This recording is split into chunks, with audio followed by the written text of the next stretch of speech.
Everybody, it's Ray Hogue of Ray Hogue Real Estate. I'm a realtor in Palo Alto, California, and I was raised in California, and I've been selling real estate up and down the peninsula from Daly City down to San Jose. I've done about $50 million in sales, and I just love talking about homes. And I've picked out a really good one to talk about today. It's 400 Miramonte Avenue in Palo Alto.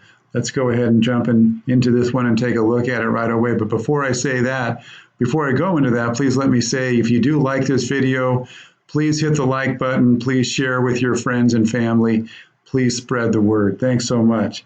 Let's take a look at the area around 400 Miramonte Avenue in Palo Alto. You can see it's right next to Stanford University. It's very convenient to Highway 101, to Highway 280. And there's another more micro feature that I love about this little neighborhood. It's called Southgate, is the neighborhood in Palo Alto that 400 Miramonte is located within. And it's, let's go ahead and take a look here. And it's between Alma Street and El Camino. Right here, you can see a Stanford campus. There's a Stanford football stadium. So you can easily walk to Stanford football, to the aquatic center, the family, stadium. I mean, there's just so much to do here on Stanford, let alone study and possibly work there as well. So you've got a great proximity to Stanford. Here's Palo Alto High School. Let's get a little bit further back on this first. This is a train track running this way along Alma. So you can see that this little neighborhood right here, Southgate, does have influence of the train right along here. I was raised over here on Lowell. I heard the train when I was little and just learned to really like it. It became sort of my evening sort of way to sort of put myself to sleep sometimes. And then, so it will be a factor if you live in Southgate, but it just becomes part of the overall ambiance of this beautiful neighborhood. Let's take a little gander here at the neighborhood itself and see what we're looking at here on the street view. So here we have the front of the property here, 400 Miramonte. It is on a corner, Miramonte and Escobita. So as we kind of go around this direction, then we can see the other side of the home. And this is the garage. And so this home, I believe, was a single-story home when it was built in 1937, and then was later added onto with this second-story addition, which is basically a master bedroom, sort of a den/study, and a master bath, right over the garage and over the kitchen and part of the family room. And you can see this very nice mature hedge right here. This sort of gives you privacy for your patio off what we'll see as a dining room shortly. So let's go ahead and just run through these pictures for the home. Oh, first I wanted to show you the neighborhood. So this is built, this home was built in 1937. This neighborhood was built, in pieces around that time. Some homes earlier, some later, but you can see there's very distinctly different architectural styles here. And this one has kind of almost a gingerbread look. I love that style. This is more your Mediterranean Spanish style home. This is just sort of a nice traditional two-bedroom home. You've got an old, more traditional one-level home, kind of a pseudo rancher. And so this neighborhood is definitely not a tract neighborhood. Every home was conceived and built individually, which is very nice and gives it a tremendous character. Let's go ahead and take a look at the home itself. And go ahead, and this is the floor plan. So I wanted to show you this first to kind of give you an idea of what we're going to be looking through. But before that even, let's go ahead and jump back a little bit and look at some of the specs for the house. So it's the house is list price is $4,788,000. It's 4 bedrooms, 4.5 bathrooms, 2,830 square feet, which works out to, based upon that list price, about $1,692 per square foot. It's on a corner lot, as I indicated. The lot's about 8,143 square feet, so it's a good sized lot. And let's take a look at the floor plan here, which is nicely laid out here. So This is the entry on Miramonte. Here's the Escobita side with the garage. You enter into the foyer. Here's your living room. It's a great sort of a circular flow here with living room, family room, kitchen, dining room, and then your garage comes in this way, and you walk out of your garage through a little sort of a entry area with a half bath, a closet over here, and then you're in your kitchen.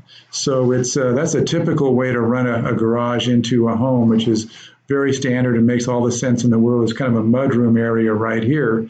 And then this little half bath can be for when you entertain. The guests can use that. So you'll see that the bedrooms on the first floor are all aggregated over here, and each one has its own bathroom, which is a really nice touch. There's a laundry center right here for these 3 bedrooms, basically, and then another washer dryer over here, which you'll see then serves the upstairs, which is the master bedroom suite with the master bedroom, the den, and the master bath and walk-in closet. And what I really like about this house is a lot of things. I do like having two laundry centers. I also really like this roof deck, and we'll see a great picture of this later, and it does have a hot tub on it, which is pretty cool. This skylight right here actually looks down into the family room, and here's the cutout for the skylight, so you can kind of line these two up to see where everything sets up. So let's go ahead. Oh, by the way, so it does have a basement, a little basement, which is good for storage. And these old 1930s homes typically did have small basements. Let's go ahead and get some other pictures here and begin to look at this home. Let me just pull this up. Oops, sorry. This kind of gives it away, but I do want to tell you this has a beautiful pool in the backyard. Let's go right up to the reel of pictures. Okay, so front of the house on Miramonte. Nicely redone in about 2015 to give it a little bit of a nouveau French chateau kind of a look, and I love these vines that are being trained to grow up the house there. Nice stone patio there off the front porch.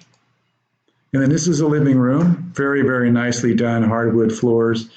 This is the dining room, and you'll see there's a nice patio off the dining room. Here's the family room. Nice recessed lighting, and you can see the archways between, you can't quite see it here, but there's arches on the doorways between the different rooms here, which is a very nice touch. This is the living room looking out to the front of the home. And this is a dining room, and here's the access outdoors to that beautiful patio you'll see a little bit later. And you can see what they're going for here is a very clean, sort of a modern, sleek look with this house. Kind of adds a real feeling of elegance.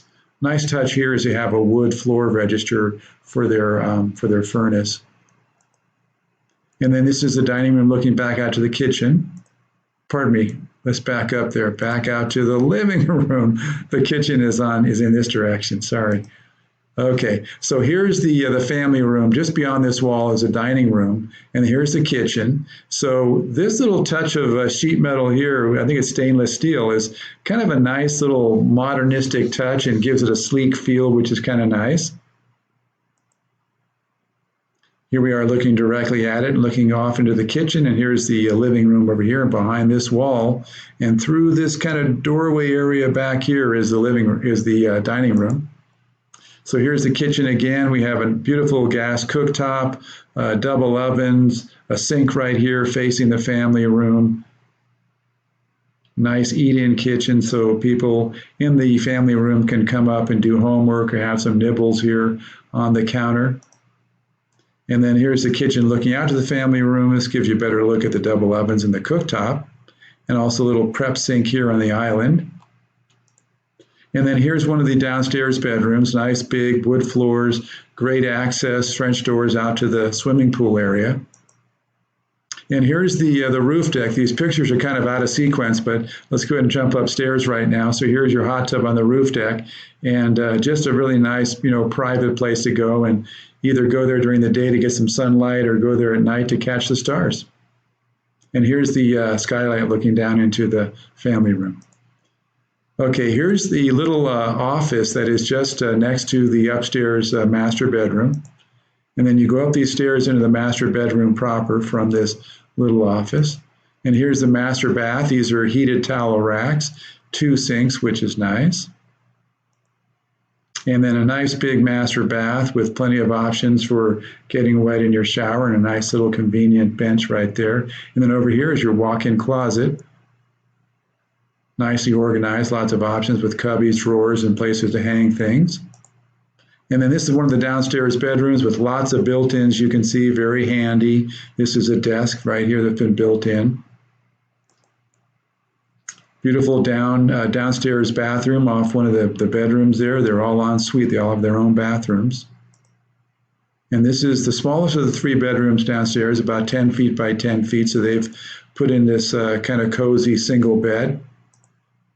And then the downstairs bathrooms, some of them have these one-piece glass vanity tops, which incorporates a sink into the top. And then here's the 3rd bedroom downstairs, very nicely done again with that nice hardwood floor and recessed lighting. Another one of the downstairs ensuite bathrooms. You can see they're done really nicely. This is very, very great, specced tile work, nice floating vanity, just very well conceived and very well done. Now we're back outside looking at the entrance to the garage on Escobita, and here's that little patio we're going to see in just a minute. There it is. Isn't that wonderful? So you can walk out your dining room onto the patio, do it during the day for like a little bit of coffee or tea in the morning if you want, the filtered light, or even after a nice dinner with friends, just come on out here for some wine or just some after dinner tea or coffee. And then here's the back of the property, and here's the pool area. And I really like this natural sort of slate landscape that goes right up to the edge of the pool, and these palm trees gives it kind of an oasis feel. And we saw this a little bit earlier. Here's the look of the pool towards the house. Just gives you a great sort of a feel for how welcoming the backyard is. And here's the roof deck right here. And for those of you that don't like pools, they can be taken out. It's about a $45,000 job if you include doing the properly engineered compacting of the new soil in the old place where the pool was, but it can certainly be done. And then here's their basement that they've converted into storage. And here's the floor plan. We've been through this. So this home, I think, has got a lot of nice features. It's in a beautiful neighborhood. Southgate is great. It's got great access to the schools. Let's quickly take a look at the schools. And by the way, I'm going to just throw it in there one more time. If you do like this video, please hit the like button and share with your friends. I'd love to get more people watching these. And any feedback you have is always welcome. Any questions are always welcome. Just give me a call at 650-964-3722, and let's talk real estate. So let's go ahead and take a look at some of these schools here. Now, I went to all 3 of these schools when I was growing up in Palo Alto, so I'm certainly familiar with them. They're better schools now than when I went there, interestingly enough, because the schools in Palo Alto have really just taken it to a new level. So Walter Hayes Elementary, great school.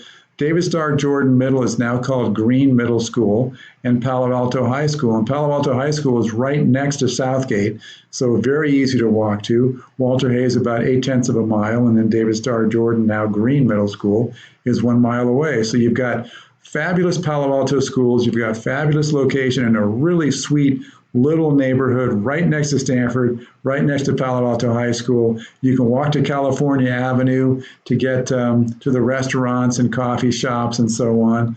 Take a really quick look at that. So here's here's California Avenue with the train station.